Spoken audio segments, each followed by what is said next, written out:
अस्सलाम वालेकुम स्टूडेंट्स, कैसे हैं आप सब। आज हम स्टार्ट करेंगे चैप्टर नंबर 2 जिसका नाम है ओनरशिप ऑफ बिजनेस। सबसे पहले नाम को डिस्कस कर लेते हैं। ये जो नाम आपके पास है ओनरशिप ऑफ बिजनेस, इसमें आपके पास दो इंपॉर्टेंट वर्ड्स हैं, एक है बिजनेस, एक है ओनरशिप। ये चैप्टर नंबर 1 का जब हमने नाम देखा था उसका नाम था नेचर ऑफ बिजनेस।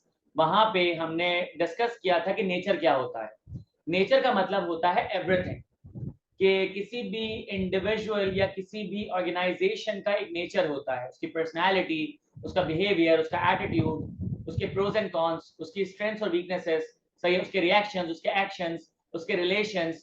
तो ये सारी चीजें क्या होती है, नेचर होती है। इसी तरीके से यहाँ पे जो वर्ड है ओनरशिप, इसको समझते हैं।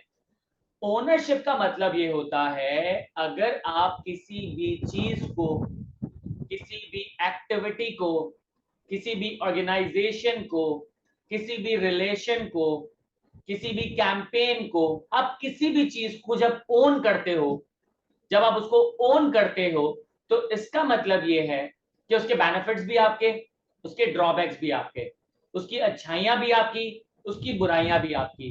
जब आप उसके बेनिफिट्स एंजॉय कर रहे होते हो तो उसके लिए आप अकाउंटेबल भी होते हो, रिस्पॉन्सिबिलिटी भी आपकी तरफ आती है। ओनरशिप के बारे में मैं ये कहूंगा कि स्पाइडरमैन में अंकल बेन ने कहा था, with great powers come great responsibilities. यहां पे मैं कहूंगा कि with the ownership comes greater responsibilities. जब आप किसी चीज को ओन कर रहे होते हो तो वहां पे आपके पास रिस्पॉन्सिबिलिटीज ज्यादा होती हैं, आप अकाउंटेबल होते हो, आप लायबल होते हो, साथ ही साथ आप उसके बेनिफिट्स एंजॉय कर रहे होते हो। अब चैप्टर का नाम है ओनरशिप ऑफ बिजनेस।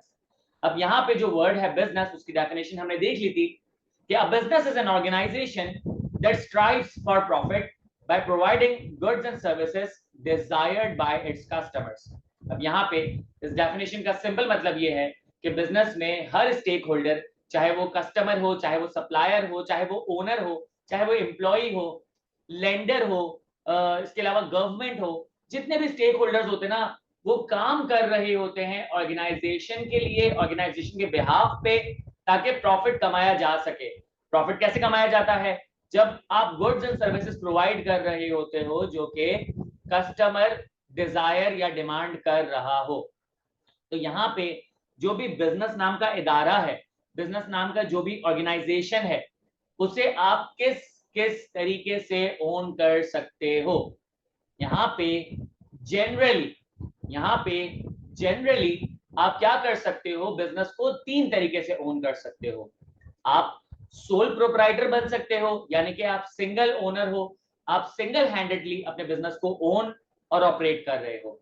सेकंड, आप अपने बिजनेस को पार्टनरशिप के तौर पे ओन कर सकते हो, कि you become a partner of a business.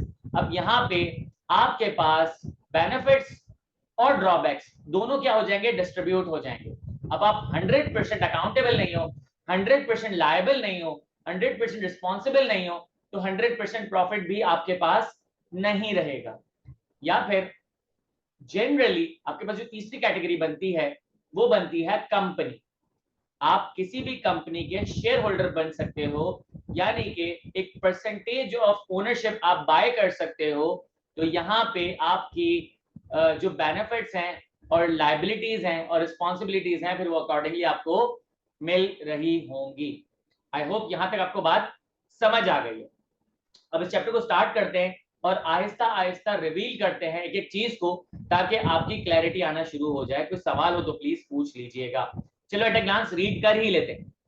To achieve the goals and objectives of a business, business के जो भी गोल्स हैं, बिजनेस के जो भी ऑब्जेक्टिव्स हैं, उन्हें अचीव करने के लिए किसमें, एफिशिएंटली और इफेक्टिवली, आपका पहला स्टेप ये होना चाहिए कि यू हैव टू डिसाइड, आपको डिसाइड करना है कि what type of business organisation आप ओन करोगे, किस किस्म की बिजनेस ऑर्गेनाइजेशन को आप ओन करोगे। यहाँ पे सबसे पहले आपके माइंड में क्लैरिटी इस चीज की होनी चाहिए कि अगर मैं एक बिजनेस चलाऊंगा, उस बिजनेस को सक्सेसफुल बनाऊंगा, तो सबसे पहले मेरी टाइप ऑफ बिजनेस ओनरशिप क्या होगी। मैं सोल प्रोप्राइटरशिप की तरफ जाऊंगा, मैं पार्टनरशिप की तरफ जाऊंगा, या मैं जाऊंगा कंपनी की तरफ। तो यहाँ पे भी इसने यही बात की है। आगे बढ़ते हैं, सही है। यहाँ पे लिखा हुआ है ऑर्गेनाइजेशन ऑफ बिजनेस। ये जो आपके पास लिखा है ना ऑर्गेनाइजेशन ऑफ बिजनेस, अगर आप रिकॉल करो तो आपका जो चैप्टर नंबर 3 है उसका नाम भी है ऑर्गेनाइजेशन ऑफ बिजनेस। तो सर बेहतर नहीं है ये ऑर्गेनाइजेशन ऑफ बिजनेस हम वहीं पे पढ़ लें? बिल्कुल ऐसा ही है। आगे बढ़ते हैं। अब आपके पास लिखा हुआ है टाइप्स ऑफ बिजनेस ऑर्गेनाइजेशन। यहाँ पे अपेरेंटली आपके पास शुरू में 2 पैराग्राफ नजर आ रहे हैं। एमसीक्यूज के पॉइंट ऑफ व्यू से पहला पैराग्राफ बहुत इंपॉर्टेंट है, एक एक लाइन पढ़ते हैं। पहली लाइन में लिखा हुआ है कि entrepreneurship when entrepreneurs establish a business they must decide on the form of business ownership। जब भी आप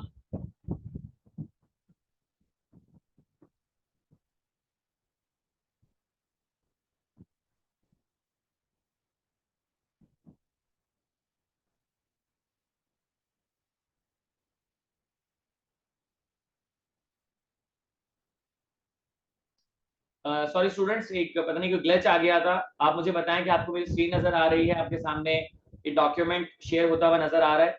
अचानक से स्क्रीन ब्लैंक हो गई थी। जी बताएं। चलिए परफेक्ट। तो यहाँ पे लिखा हुआ है कि जब भी एक एंटरप्रेन्योर बिजनेस स्टैब्लिश करता है तो सबसे पहला डिसीजन उसका ये होता है कि उसने कौन सा form of business ownership select करना है। यहाँ पे कोई आर्ग्यू कर सकता है कि नहीं सर, पहला तो डिसीजन ये नहीं होना चाहिए कि मेरा बिजनेस का प्रोडक्ट क्या होगा, मतलब मैं किस प्रोडक्ट में डील करूंगा, सही है। या पहला सवाल ये नहीं होना चाहिए कि मैं अपने बिजनेस में फाइनेंसेस कहां से लेकर आऊंगा। या पहला सवाल ये नहीं होना चाहिए कि मैं कौन सा टाइप ऑफ बिजनेस लेके चलूंगा, कि मैं मैन्युफैक्चरिंग बिजनेस लेके चलूंगा, मैं कमर्शियल बिजनेस लेके चलूंगा, या फिर मैं जो है वो सर्विस बिजनेस लेके चलूंगा। नहीं सर, ये आपका पहला सवाल नहीं होता। पता है क्यों? आपके माइंड में इन तमाम सवालात की क्लैरिटी होती है तभी तो आप बिजनेस स्टार्ट करते हो। कि मैं अपनी एग्जांपल दूं कि ओएस का आसमानी जो है अगर वो बिजनेस स्टार्ट करेगा तो डेफिनेटली मुझे पता है कि बीइंग अ टीचर मेरा जो बिजनेस होगा वो सर्विस इंडस्ट्री की साइड होगा, और मैं जो सर्विस रेंडर करूंगा वो होगा टीचिंग सर्विस, यानी कि मैं एजुकेशन साइड पे जाऊंगा। तो यहाँ पे मुझे मेरा प्रोडक्ट पता है। दूसरा, अगर मैं सोर्स ऑफ फाइनेंस की बात करूं तो मुझे पता है कि मैं अपना बिजनेस कभी भी लोन से स्टार्ट नहीं करूंगा, मेरे पास वो गट्स नहीं है। मैं अपना बिजनेस तभी स्टार्ट करूंगा जब मेरी सेविंग्स जो है सफिशिएंट हो जाएंगी। तो इसका मतलब ये है कि मुझे सोर्स ऑफ फाइनेंस भी पता है। इसके अलावा मुझे ये तक पता है कि जो मेरा बिजनेस है ना वो सर्विस इंडस्ट्री की तरफ है, ना कि वो मैन्युफैक्चरिंग या फिर ट्रेडिंग साइड पर है। तो इसका मतलब ये है कि मेरे माइंड में इन सब की क्लैरिटी है, बस मुझे ये नहीं पता चल रहा कि मैं अकेला बिजनेस स्टार्ट करूं सोल प्रोप्राइटरशिप के तौर पे, या मैं किसी के साथ पार्टनरशिप कर लूं, या मैं किसी कंपनी में शेयर इन्वेस्ट कर दूं। तो ये जो है बेसिकली मेरा सवाल होता है, पहला डिसीजन ये होता है। आई होप ये आपको बात समझ आ गई हो। जब भी आप बिजनेस स्टैब्लिश करते हो आपने डिसाइड करना है on the form of business ownership. अब दूसरी लाइन में लिखा है there are 3 basic form of business ownership. यहाँ पे जो फोकस करने वाला वर्ड है वो है basic. Basically there are 3 forms of business ownership. अगर मैं स्पेसिफिक जाता हूं तो स्पेसिफिक के हिसाब से आपके पास तो बहुत सारे फॉर्म ऑफ बिजनेस ओनरशिप होंगे, लेकिन जनरलाइज कर दें, जनरल कैटेगरी में आपके पास 3 फॉर्म ऑफ बिजनेस ओनरशिप आती है, सोल प्रोप्राइटरशिप, पार्टनरशिप और कंपनी। तो लिखा हुआ है there are basic form of business ownership, sole proprietorship, partnership, corporation या लिमिटेड लायबिलिटी कंपनी, एक ही बात है। अब एक और इंपॉर्टेंट बात, the form that is chosen, जिस फॉर्म को चूज कर लिया गया है, सिलेक्ट कर लिया गया है, can affect the growth and profitability, risk and value of the form. कि जब आप एक फॉर्म सिलेक्ट कर लेते हो तो वो अफेक्ट करती है growth, profitability, risk and value of the form. मैं आपको कुछ एग्जांपल्स देता हूं। सर देखें, अगर मैं सोल प्रोप्राइटरशिप की तरफ जाता हूं ना तो जनरली अगर मैं सोल प्रोप्राइटरशिप की तरफ जाता हूं तो उसकी ग्रोथ कंपैरेटिवली कम होगी, उसकी ग्रोथ कंपैरेटिवली कम होगी, इनसिग्निफिकेंट होगी। दूसरा, उसकी प्रॉफिटेबिलिटी जो है वो काफी रिड्यूस्ड होगी। कि जो एक सोल प्रोप्राइटर कमा रहा होता है एक महीने में और कंपनी की जो प्रॉफिट होते हैं उसमें जमीन आसमान का फर्क होता है। प्रॉफिटेबिलिटी के पॉइंट ऑफ व्यू से एक और चीज कि यहाँ पे प्रॉफिट की जो डिस्ट्रीब्यूशन है ना वो इस तरीके से होगी कि सोल प्रोप्राइटरशिप में डिस्ट्रीब्यूशन नहीं होगी, पार्टनरशिप में प्रॉफिट डिस्ट्रीब्यूट होता है, और कंपनी में तो प्रॉफिट मिलता ही नहीं है। कंपनी में तो प्रॉफिट को रोक लिया जाता है, रिटेन कर लिया जाता है। That is called retained earning. ये रिटेन्ड अर्निंग क्या होता है इसको बाद में डिस्कस करेंगे, लेकिन आपको ये बात तो समझ आ रही है कि अगर मैं सोल प्रोप्राइटरशिप की तरफ जाता हूं तो पहली बात कि मेरी ग्रोथ लिमिटेड होगी, नंबर 2 प्रॉफिट्स मेरे लिमिटेड होंगे, रिड्यूस्ड होंगे। नंबर 3, पूरा प्रॉफिट मेरा अपना होगा। इसके बाद लिखा हुआ है कि प्रॉफिटेबिलिटी के साथ साथ रिस्क। अगर मैं सोल प्रोप्राइटरशिप में देखूं ना, तो सोल प्रोप्राइटरशिप में रिस्क सबसे ज्यादा है कि यहाँ पे आप पूरा रिस्क खुद लेके चल रहे हो, मतलब आपके साथ कोई रिस्क शेयर नहीं कर रहा। तो यहाँ पे इसका मतलब ये है कि रिस्क आपके पास 100% होगा, आप उस रिस्क को शेयर नहीं कर रहे होते। फिर इसके बाद चौथा लिखा है वैल्यू ऑफ द फर्म। मुझे एक बात बताओ, आपके इलाके में कोई बेकरी होगी, वो आपके बचपन से आपने देखी होगी, अब पिछले 10 साल से, 15 साल से, 18-19 साल से आपने वो बेकरी देखी होगी। मुझे एक बात बताओ, उस बेकरी के बारे में आप जानते होगे, आपकी फैमिली जानती होगी, आपके रिलेटिव्स आते होंगे वो जानते होंगे, इलाके वाले जानते होंगे, उस बेकरी के घर वाले जानते होंगे, उनके रिलेटिव्स जानते होंगे, कुछ नजदीक के इलाके वाले जानते होंगे, बस। लेकिन अगर आप एक कंपनी देखते हो जो 20 साल पहले शायद अपने मुल्क में मशहूर हो, 15 साल पहले एशिया में मशहूर हो, सही है, 10 साल पहले पूरी दुनिया में मशहूर हो, अब आज के दौर में पूरी दुनिया में वो ब्रांड बन के घूम रहा है, उसके कंपेटिटर्स उससे घबराते हैं। तो उसका मतलब ये है कि एक बेकरी शॉप जिसको 20 सालों में बमुश्किल 2-3 एरिया वाले जानते हैं, और 20 साल में एक कंपनी जिसको एक मुल्क जानता था, अब उसको पूरी दुनिया जान रही होती है। तो this is the value of the firm. तो यहाँ पे अगर आप सोल प्रोप्राइटरशिप की तरफ जाते हो तो जनरली आपके पास ग्रोथ लिमिटेड होती है, जनरली प्रॉफिट आपके पास रिड्यूस्ड होते हैं, आप प्रॉफिट शेयर नहीं कर रहे होते, रिस्क आपके पास 100% होता है, और वैल्यू आपकी इतनी ज्यादा इंक्रीज नहीं कर रही होती है। पार्टनरशिप पे आ जाएं। पार्टनरशिप में आप थोड़ी सी ग्रोथ बढ़ना शुरू हो जाती है। सर कैसे? देखो, लेट सपोज आपके पास दो पार्टनर्स थे जो कि एक पर्टिकुलर एरिया में बिजनेस चला रहे थे। यू फेल्ट लाइक कि नहीं यार, मुझे अपने बिजनेस को ना दूसरे एरिया में एक्सपेंड करना है। तो आप क्या कर सकते हो, दूसरे एरिया में कोई आपका बिजनेस, आपके बिजनेस जैसा बिजनेस चल रहा है ना, आपने बोला एक काम करते हैं, हम दोनों अपने बिजनेस को पार्टनरशिप में कन्वर्ट कर लेते हैं, हम एक ही नाम यूज करेंगे। फिर यही प्रपोजल आप किसी तीसरे एरिया में लेके गए, चौथे एरिया में लेके गए, तो आपने क्या किया, नंबर ऑफ पार्टनर्स बढ़ा लिए, तो आपने ज्यादा एरियाज को कॉन्कर कर लिया। तो जहां पे एक बेकरी, एक सोल प्रोप्राइटरशिप एक एरिया में मशहूर थी, आपकी जो बेकरी की चेन है जैसे कबाब जी, लेट सपोज वो पूरे पाकिस्तान में या पूरे कराची में मशहूर हो गई, सही है। इसी तरीके से अगर मैं बात करता हूँ प्रॉफिटेबिलिटी की, तो यहाँ पे प्रॉफिट्स इंक्रीज कर जाते हैं, क्योंकि ज्यादा बिजनेस मतलब ज्यादा प्रॉफिट्स। बट मसला यहाँ ये होता है, यहाँ पे प्रॉफिट जो है वो क्या होता है, डिस्ट्रीब्यूट होते हैं। यहाँ पे प्रॉफिट डिस्ट्रीब्यूट होता है। फिर लिखा हुआ है रिस्क। अब रिस्क जो है यहाँ पे थोड़ा सा डिवाइड हो जाता है, क्योंकि जाहिर सी बात है कि हर पार्टनर दूसरे पार्टनर का म्यूचुअल एजेंट होता है, हर पार्टनर अपनी फर्म का म्यूचुअल एजेंट होता है। तो यहाँ पे अगर फर्म पे कोई मसला आता है या पार्टनर्स पे कोई मसला आता है, तो सारे पार्टनर्स मिलके उस मसले को देख लेते हैं, सही है।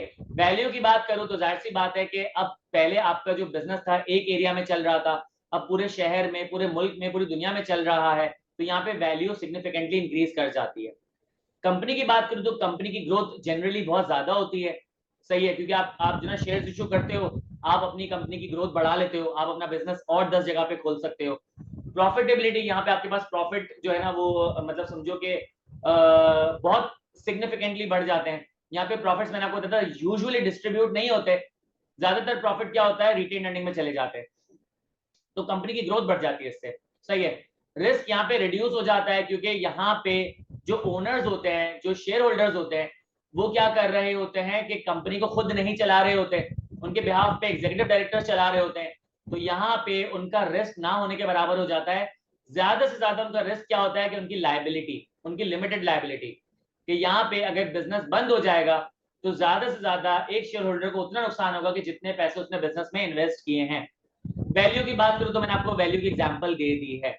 तो जो आपके पास तीसरी लाइन है ना, ये बता रही है कि जो भी फॉर्म ऑफ बिजनेस ओनरशिप तुम सिलेक्ट करोगे, तो तुम्हारे बिजनेस को अफेक्ट किया जाएगा ग्रोथ, प्रॉफिटेबिलिटी, रिस्क और वैल्यू के पॉइंट ऑफ व्यू से। तो अगर तीन लाइनों को देखें, पहली लाइन में बात हो रही है कि ओनर जब भी बिजनेस स्टार्ट करेगा तो सबसे पहले वो डिसाइड करेगा कि कौन सा form of business ownership select करना है।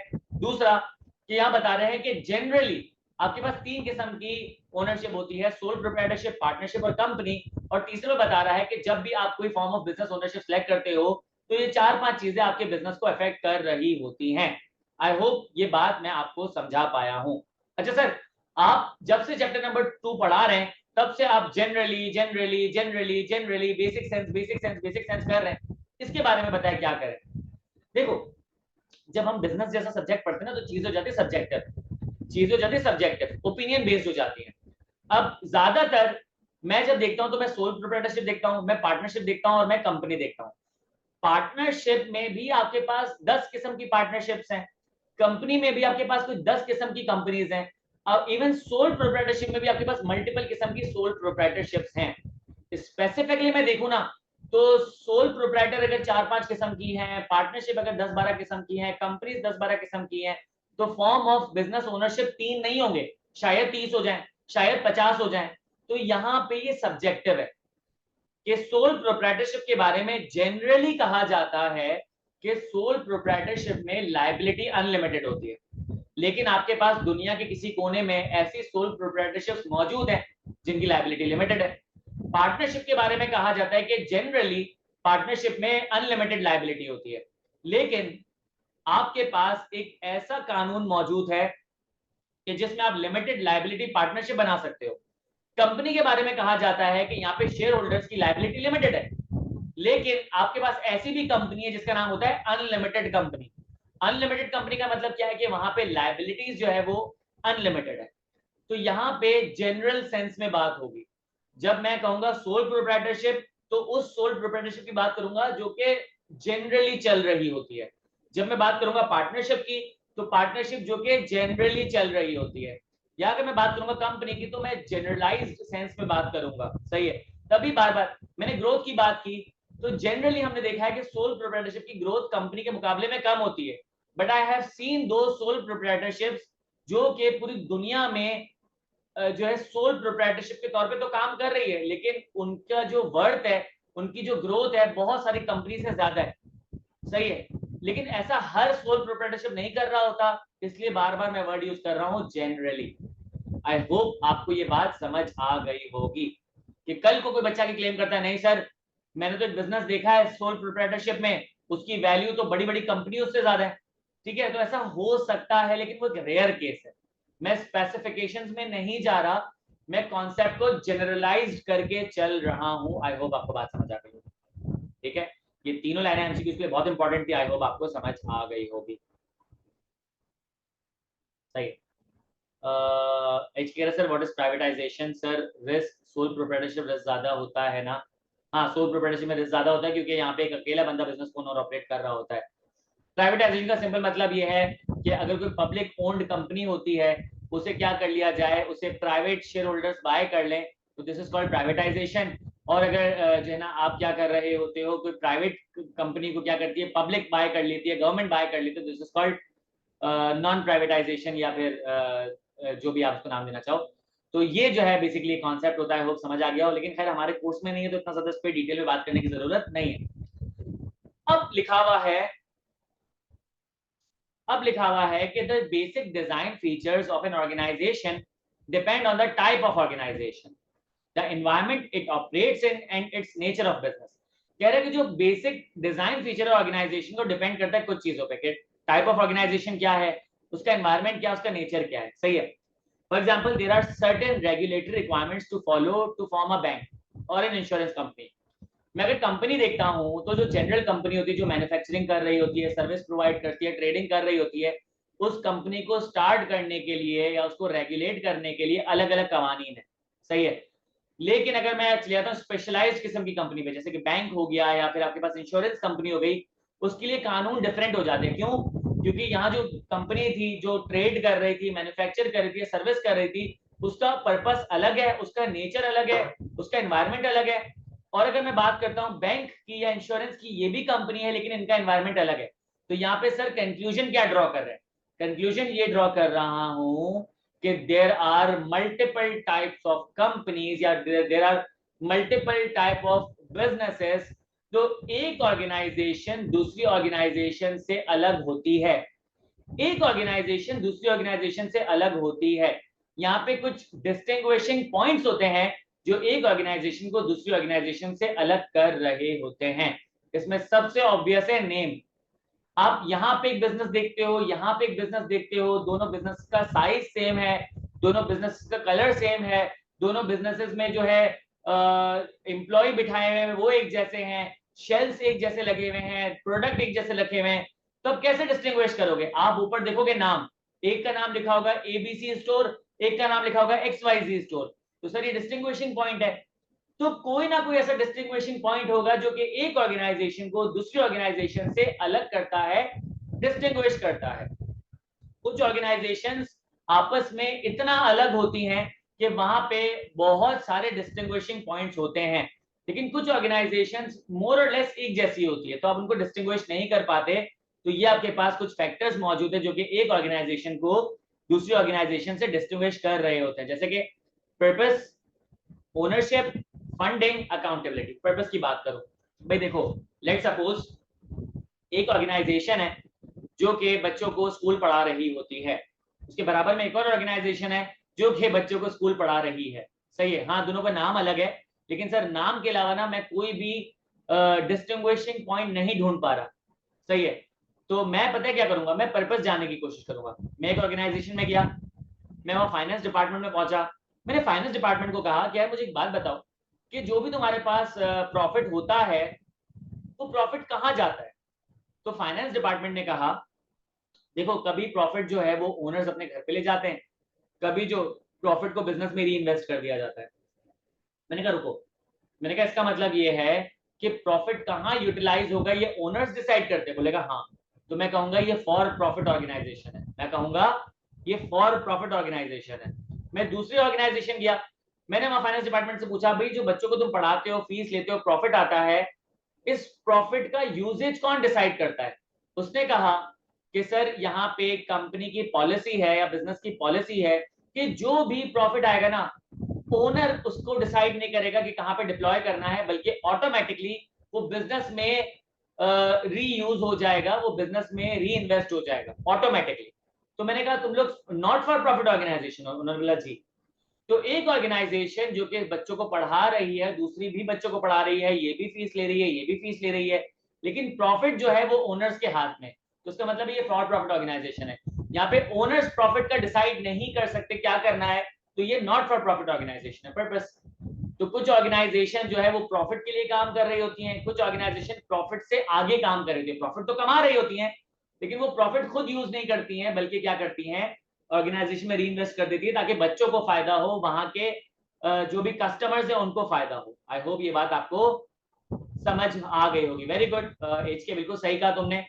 इसके बाद पर्पस के हिसाब से देखा जाए तो लेट सपोज आप किसी इदारे में जाते हो, वो तालीमी इदारा है, और आप देख रहे हो वहां बच्चे पढ़ रहे हैं और वहां पे जो है एडमिशन चल रहे हैं, बच्चे लाइब्रेरी में पढ़ रहे हैं, क्लासरूम में पढ़ रहे हैं, सही है, लैब में काम कर रहे हैं। आप आते हो सामने रिसेप्शन पे और आप क्या बोलते हो? आप कहते हो कि ये तो टेक्सटाइल का काम हो रहा है ना यहाँ पे। तो बोलेगा अबे भाई ये तो एजुकेशन का काम हो रहा है, सही है।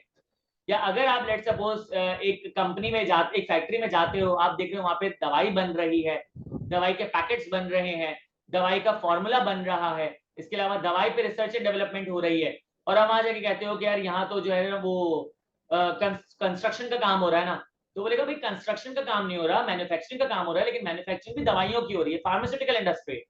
तो यहाँ पे नेचर के हिसाब से भी कि एक बिजनेस का पर्पस ये है कि वो सर्व करेगी, वो एडुकेट करेगी। एक का काम है कि वो लेट्स वेलफेयर के लिए काम करेगी, एक का काम है कि वो मैन्युफैक्चर करेगी, एक का काम है वो सर्विस प्रोवाइड करेगी। तो पर्पस अलग अलग हो सकते हैं। तो यानी कि आप पर्पस देख के पता कर सकते हो कि इस ऑर्गेनाइजेशन में और दूसरी ऑर्गेनाइजेशन में क्या फर्क है। दूसरा ओनरशिप, भाई मैं अपने इलाके से नीचे उतरता हूँ और सामने दो दुकान है, सही है, यहाँ पे लेफ्ट साइड की जो दुकान है, राइट साइड की दुकान है, दोनों सेम है, आइडेंटिकल ट्विन है, यहाँ पे भी एक बंदा काम कर रहा है, यहाँ पे भी एक बंदा काम कर रहा है। मैं पहले दुकान पे गया, मैंने कहा सर आप इस दुकान में जो काम कर रहे हो तो आप एम्प्लॉय हो या एम्प्लॉयर हो? उसने बोला मैं बेटा एम्प्लॉयर हूँ। तो मैंने कहा कि ये आपका बिजनेस है? बोलेगा हाँ। मैंने कहा आपके साथ कोई और बिजनेस चलाता है? उसने बोला नहीं मैं सोल प्रोप्राइटर हूँ। मैं बराबर दुकान में गया, मैंने कहा सर आप यहाँ पे एम्प्लॉय हो या एम्प्लॉयर हो? उसने बोला बेटा मैं यहाँ पे ओनर हूँ। तो मैंने कहा कि सर आप अकेले इस बिजनेस को चलाते हो या फिर कोई और भी आपके साथ चलाता है? उसने बोला बेटा मैं सोल प्रोप्राइटर नहीं हूँ, मेरा एक और पार्टनर है, वो क्या कर रहा होता है, उसने सिर्फ इन्वेस्टमेंट की हुई है, मैं उसे प्रॉफिट शेयर कर देता हूं। तो यानी कि ये जो दूसरा बिजनेस था ना वो पार्टनरशिप पे था। तो कुछ बिजनेस सोल प्रोप्राइटरशिप पे चल रहे होते हैं, कुछ पार्टनरशिप पे, कुछ कंपनी पे, तो डिस्टिंग्विशिंग पॉइंट हो गया। फिर लिखा है फंडिंग। भाई कुछ बिजनेसेस ऐसे होते हैं जिनको फंड्स आसानी से मिल जाते हैं, सोर्सेज ऑफ फाइनेंस उनके पास इजीली आ जाते हैं, जैसे कि कंपनी। भाई कंपनी के पास तो लोग लोन देने के लिए आ रहे होते हैं, जो बिजनेसेस होते हैं या बैंक्स होते हैं वो लोन देने के लिए आ रहे होते हैं, लेकिन अगर एक सोल प्रोप्राइटर है वो लोन लेने के लिए बैंक जाएगा तो बैंक बोलेगा तुम्हारे इस चेहरे पे तुम्हें मैं लोन दूंगा।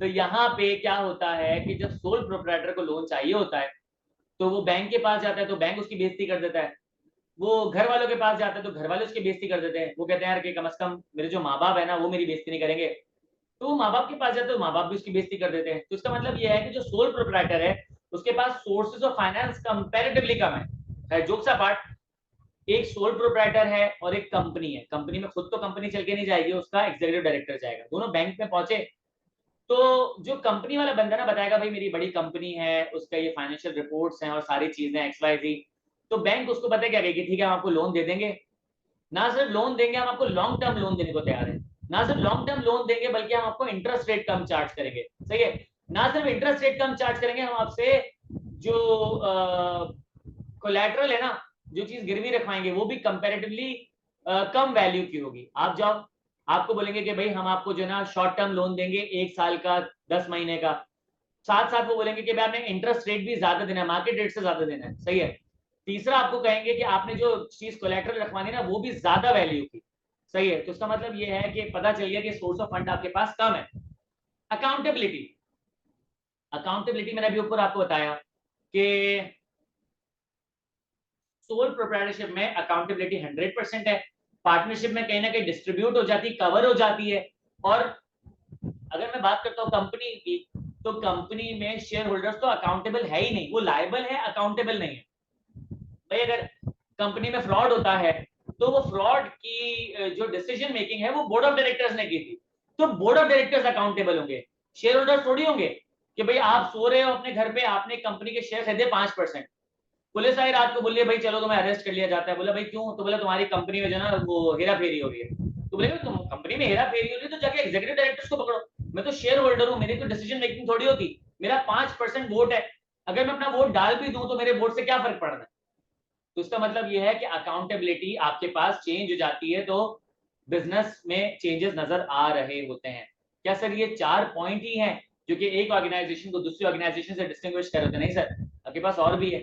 साइज ऑफ द बिजनेस, कुछ बिजनेस होते हैं स्मॉल स्केल पे काम कर रहे होते हैं, कुछ मीडियम पे, कुछ लार्ज स्केल पे काम कर रहे होते हैं। या मैं बात कर सकता हूँ फैक्टर्स ऑफ प्रोडक्शन की ओरिएंटेशन पे, कि कुछ बिजनेसेस जो है ह्यूमन रिसोर्सेज को ज्यादा यूज करते हैं, कुछ बिजनेसेस जो है वो कैपिटल रिसोर्सेज को ज्यादा इस्तेमाल करते हैं। तो जो ह्यूमन रिसोर्सेज को ज्यादा इस्तेमाल करते हैं वो कहलाती है ह्यूमन इंटेंसिव ऑर्गेनाइजेशन, जो कैपिटल रिसोर्सेज को इस्तेमाल करते हैं वो कहलाते हैं कैपिटल इंटेंसिव ऑर्गेनाइजेशन, या फिर टेक्नोलॉजी इंटेंसिव ऑर्गेनाइजेशन। तो इसका मतलब ये हुआ कि यहाँ पे आप अपने ऑर्गेनाइजेशन को और भी बहुत सारे पॉइंट्स है जिससे डिस्टिंग्विश कर सकते हो दूसरी ऑर्गेनाइजेशन के साथ। I hope and I wish आपको ये बात समझ आ गई होगी। अब सबसे पहले जो आपके पास टाइप ऑफ बिजनेसेस हैं उसमें सबसे पहले आपके पास आ रहा है सोल प्रोप्राइटरशिप। सही है, अपने आप को 5 मिनट का एक ब्रेक दो। 1:10 पे ना हम क्या करते हैं कि सोल प्रोप्राइटरशिप शुरू करते हैं, इंशाल्लाह आज हम सोल प्रोप्राइटरशिप कंप्लीट कर लेंगे। इन द मीनवाइल कुछ सवाल तो पूछ लीजिएगा, मैं यहाँ पे रिकॉर्डिंग को जो है स्टॉप कर रहा हूँ, सोल प्रोप्राइटरशिप के लिए अलग रिकॉर्डिंग बना लेंगे।